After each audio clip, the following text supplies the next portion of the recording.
Congress MP ராகுல் காந்தி செய்தியாளர்களை சந்தித்து வருகிறார். அதனை நேரலையில் பார்ப்போம். हमने प्रेशर बनाया तब जाके कार्रवाई हुई. सरकार चाहती है कि हम इस मुद्दे को उठाएं ना, प्रेशर ना बनाएं कि जिन्होंने मर्डर किया वो भाग के निकल जाएं. अगर हाथरस में हम गए नहीं होते, वहां पे जिन्होंने बलात्कार किया था वो सब स्कॉट फ्री निकल जाते. अगर हमने उससे पहले उनके एमएलए के बारे में नहीं बोला होता वो भाग से निकल जाते. तो इसलिए हम दबाव डाल रहे हैं. हम दबाव क्यों डाल रहे हैं? क्योंकि किसानों के साथ गलत काम किया गया है, उनको मारा गया है. और सचमुच बताऊं तो ये आपका काम है, आप लोग तो करते नहीं हो. जो आपकी जिम्मेदारी है उसको तो आप निभाते नहीं हो. उल्टा आप सवाल पूछते हो कि ये पॉलिटिक्स हो रही है. आपकी जिम्मेदारी भी है, उसको तो आप भूल गए और फिर कहते हो हमें कहते हो.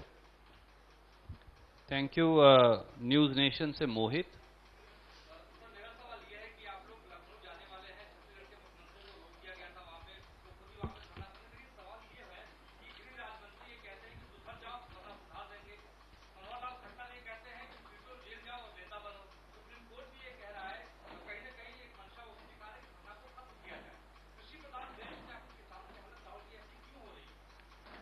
क्योंकि देश का जो ढांचा है, इंस्टीट्यूशनल जो स्ट्रक्चर है, उसको बीजेपी आरएसएस ने काबू कर लिया है. और ये सिर्फ मीडिया की बात नहीं है. आप जानते हो मीडिया को किस प्रकार से कंट्रोल किया जाता है. इसी प्रकार से हिंदुस्तान के सब इंस्टीट्यूशंस को कंट्रोल किया गया है. सिंपल सा आंसर है. Thank you sir. NDTV. Dictatorship देखिए, यहां पे जो डेमोक्रेसी हुआ करती थी, आज हिंदुस्तान में डिक्टेटरशिप है. सीधी सी बात है.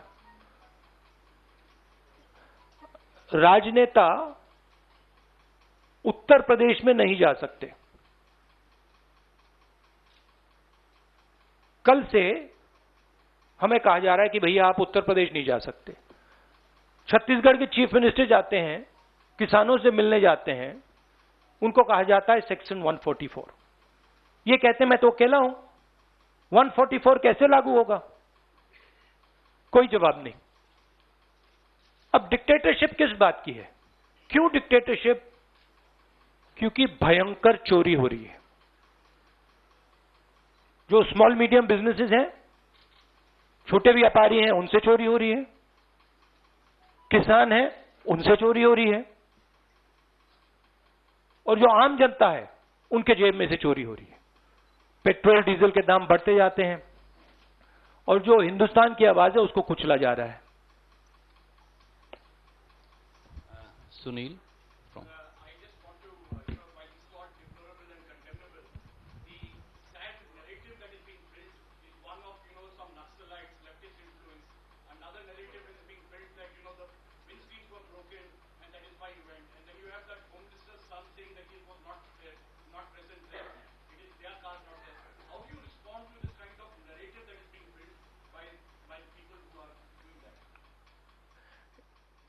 See, it is a narrative that is being built by the forces that I mentioned.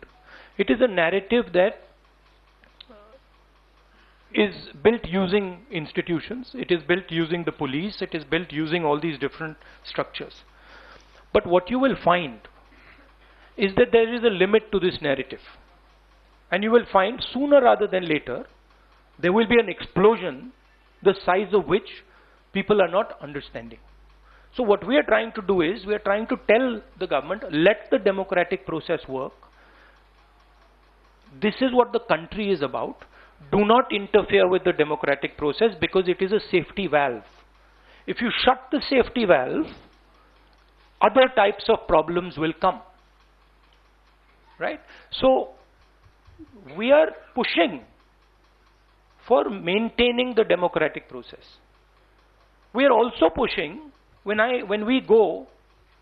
the chief ministers, myself, others go to visit this family, we are trying to give them confidence that in this country, you cannot be run over by a criminal who calls himself the Home Minister's son, and then nothing happens. We are not going to allow that. That is the message we are trying to give him. It's a message of hope, right? Today, those families don't have hope. Today, the farmer doesn't have hope. That is what we are doing.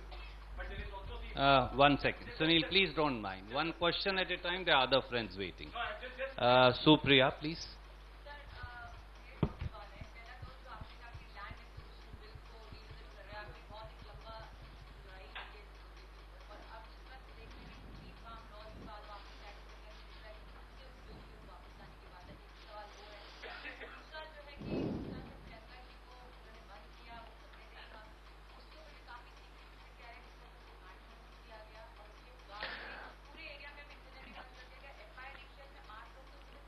देखिए, चाहे प्रियंका हो, चाहे मैं हूं, चाहे हमारे family का कोई भी हो, मैन हैंडलिंग से हमें कोई फर्क नहीं पड़ता, कुछ फर्क नहीं पड़ता। हमारे से आप कुछ भी कर लीजिए, हमें कोई फर्क नहीं पड़ता। हम किसानों की बात कर रहे हैं। हमें बंद कर दीजिए, मैन हैंडल कर दीजिए, मार दीजिए, काट दीजिए, कोई फर्क नहीं पड़ता। हमारी ये ट्रेनिंग है, सालों पुरानी ट्रेनिंग है। ये ट्रेनिंग हमें फैमिली, हमारे परिवार देता है, तो उससे कुछ फर्क नहीं पड़ेगा। नहीं, लैंड एक्विजिशन बिल का मैंने आपसे कहा कि ये सिस्टमैटिकली किया जा रहा है।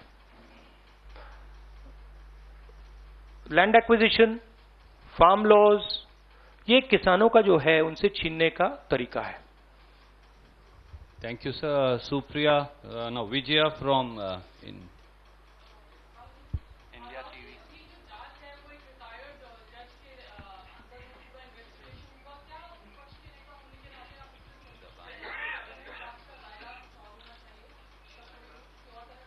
सबसे पहले मैं वहां जाकर बात समझना चाहता हूं, ग्राउंड रियलिटी क्या है, क्योंकि ग्राउंड रियलिटी, सचमुच में ग्राउंड रियलिटी अभी तक किसी को नहीं मालूम।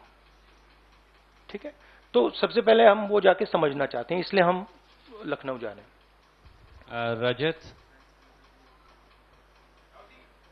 Last question. Yes. हाँ,